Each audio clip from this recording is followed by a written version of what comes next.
Mr. Speaker, ladies, gentlemen, distinguished members of the audience. What we have from first proposition is the idea that only through unfettered free capital can somehow India become more prosperous. But what is India other than its people? That sounds rhetorical, but it's important, because we say that when you do this so quickly at the cost of individual poor Indians, to the point where their lives are destroyed, we say that it's too high a cost. But moreover, we say that it is not necessary, because the best way to do it is exactly like South Korea, where you begin with the state funding of industries. 3 points. Firstly, I want to talk to you about why it is necessary for even greater long-term investment in India, that they begin with companies being brought within India, state-owned, and indeed infrastructure. Secondly, I want to tell you why, frankly, you make the poor much, much poorer. And thirdly, ladies and gentlemen, I want to talk to you about precisely why it is that labour laws are better on our side of the house. Before that, some rebuttal. We get from the last speaker that somehow that if we have extra foreign direct investment, that is a preferable form of investment. We see a number of things to this. Firstly, we see that the capital created by companies like he cites, like Google, often are massively repatriated, not from the country itself, but back to their home nations. In fact, they often import talent, who then live in gated communities, ladies and gentlemen, and then leave. So we think that that's not particularly helpful. He tells us that you get more foreign direct investment. Well, perhaps, because he says that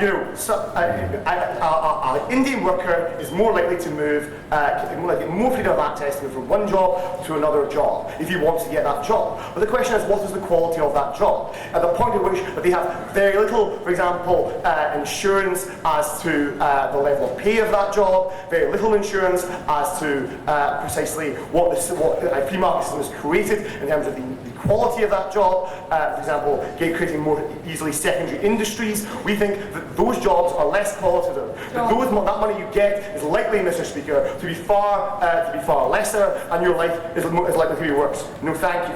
What else did he tell us? They tell us that, well, in state-owned industries, it's very bureaucratic and you get things like corruption. Well, to some extent, yes, you do in developing countries. But we see at the point at which you have massive free markets, who your country now has considerably more interest in maintaining, because the removal of those now globalized countries means far more devastation for your country, means that those politicians are more in hoc to precisely to those interests. See the Niger Delta, see virtually anywhere. So we don't think that that stands. What else does he tell us? He tells us that, well, this extra capital permits a long-term growth in the economy. Well, this is me to my first point, in terms of infrastructure. Perhaps it may do, but at what cost? Because there are other alternatives. Firstly, we say that the mass state-funded creation of things like infrastructure are more likely in the long term to give you better sorts of infrastructure.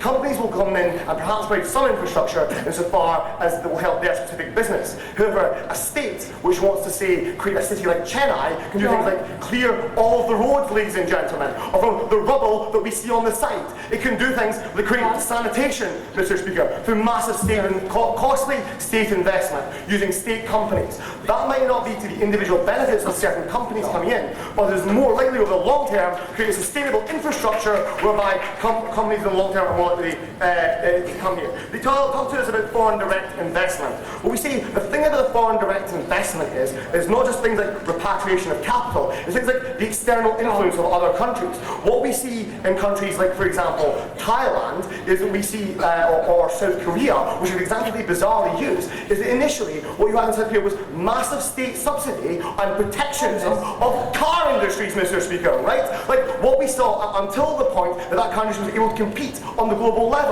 We noticed that they could never have competed with the Japanese market until that happened. What happened in South Korea, therefore, was a massive rise in the quality of secondary industries and the type of jobs you get. The rise of the middle classes, leading to things like greater political scrutiny to stop the corruption and things that you want. Leading to things, no thank you, like a more booming economy which is able to create on a more global scale, and not the sort of industries that you have under the status quo. No. What we say secondly, though, and crucial to this debate, is like, in a very American way, ladies and gentlemen, not to be too mean about it, they totally forget about the lives of the people involved, right? I started to sound like a big electric, right?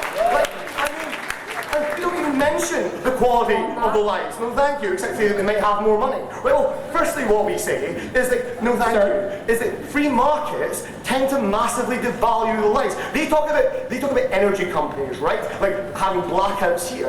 Well, like the alternative is, like instead of having occasional blackouts, the energy company raises the prices and freezes your people to the point where they can't afford energy. See a civilized country like the United Kingdom, where its pensioners starve starve because they have to spend on heating or freeze in the winter en masse. No, thank you. Where energy companies have that ability to have that free market, and that's in a developed country. But moreover, what we say is that when you have massive, in comparative to Indian terms, massive welfare systems like you do in Tamil Nadu, you tend to increase the quality of people's lives. Tamil Nadu has some of the best policies because of the reduction in poverty. Yeah, okay, bottom half.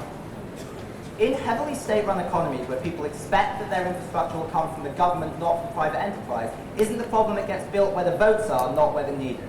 Well, I mean, yeah, that's fine, but the thing is, like, that is really, really good because it means that the state, political parties don't just have an incentive for their own constituency, they tend to have to, like, go beyond their own constituency, ladies and gentlemen, because they want to get the votes of other constituencies. Whereas on the comparative, companies only care about the direct land or investment which they have employed, ladies and gentlemen. So on the comparative, we still get far, far more people. Moreover, what we say is that in terms of things like affirmative action policies, this helps the poor. There are massive progressive affirmative action policies in India. That's incredibly important. There are the massive poverty of women in India, especially compared to men, even in the household, ladies and gentlemen. So I think that that's incredibly important. But we say that the welfare policies, like in Tamil Nadu, have had the biggest effect in bringing more people out of poverty than anywhere else in India.